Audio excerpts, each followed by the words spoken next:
At talagang sa konseho pa lang, isusulong natin na magkaroon na solusyon na ang lupa dito para magkatitulo na ay tutulak namin dito. Under Yorme Choice. Doon lahat po kami.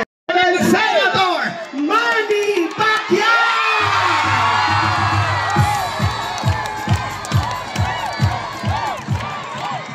Magandang gabi po sa ating lahat.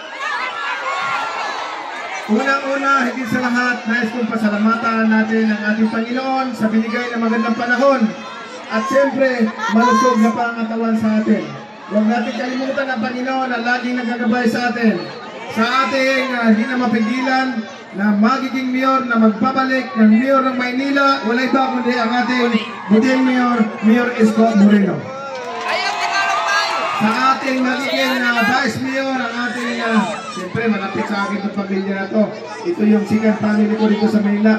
Nakikiusap ako sa inyong lahat na sana suportahan natin. Huwag po natin palipasin ng panahon na hindi natin masuportahan dahil ako mismo magpapatunay na ang pamilyang ito napakabait at matulungin sa kapwa. Kasi isa na po ako natulungan nung araw, nung ako ay nag-umpisa pa lang, ako ay nasa pinakalaylayan pa lang, sila po ang tumulong sa akin para maging Manny Pacquiao kasama sa blessings ng Panginoon. Walang iba kundi ang ating magiging sunod na Vice Mayor, wala ba si Che Atienza. Palapakan po natin. Ayan. And siyempre, sa aking kaibigan, kailangan ba ito kasi ang aking kaibigan na magiging magbabalik muli sa Kongreso, walang iba kundi si Amado Bagatsing. At sa lahat ng mga councilors na nandito, hindi ko na siguro sa isang lahat ng balan. And of course, sa lahat ng mga barangay captains, barangay chairman na nandito, barangay kagawad, sa inyong lahat, maraming salamat po. Magandang gabi. Maayong gabi sa atong tanan mga Bisaya. Nakabalo ko na perting daghanang mga Bisaya na karon gabi. Salamat sa inyong mainiton nga pagdawat sa akwa karon gabi una. Dili na ko makalimtan ang inyong suporta kanako. Busa, igsoon ang Manny Pacquiao nagabalik sa Senado para ipagpatuloy, ipadayon ang akong programa nga panghatag o panimalay, panghatag o libreng tahanan sa bawat pamilya na walang sariling tahanan.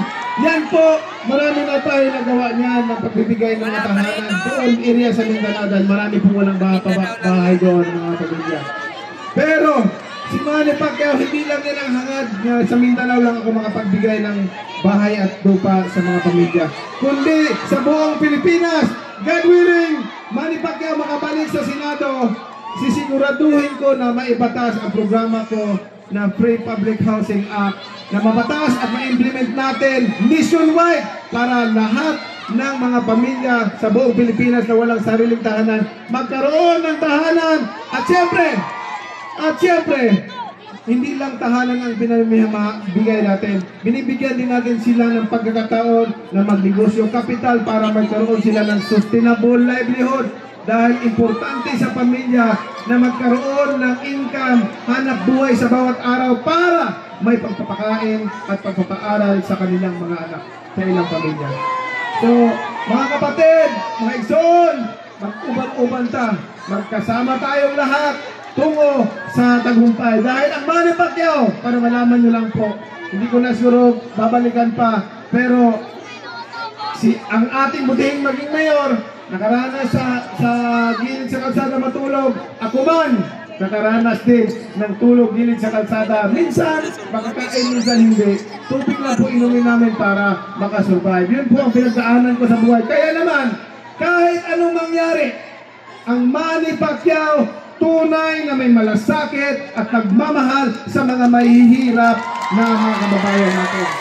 And sisiguraduhin namin, hanggat nandyan kami sa public service, hanggat nandyan kami pinagkakatiwalaan ninyo, sisiguraduhin namin na ang bawat Pilipino na naghihirap, walang may iwan sa laylayan. At asinso at makapagpapaaral sa kanilang mga anak. Maraming salamat po sa inyong lahat, sa inyong pagkakataon at mainiton na pagdawat sa akwa karong gabi una. Daghang salamat sa atong mga Bisaya.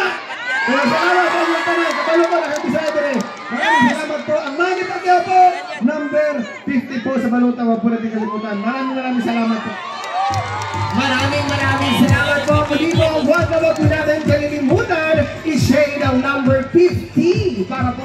ating minamahal na Senator Manny Pacquiao!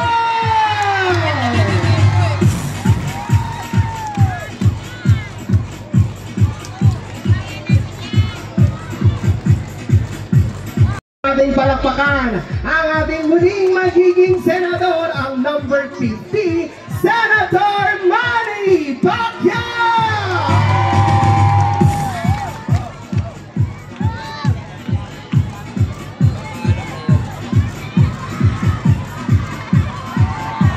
Parinig niyo ako ng isang malakas na palakpakan na may kasamang hiya!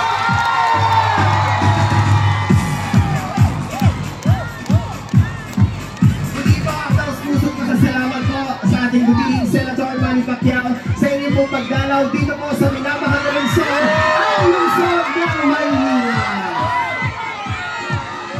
At sa mga pag-aabang po ito, sabay-sabay muna po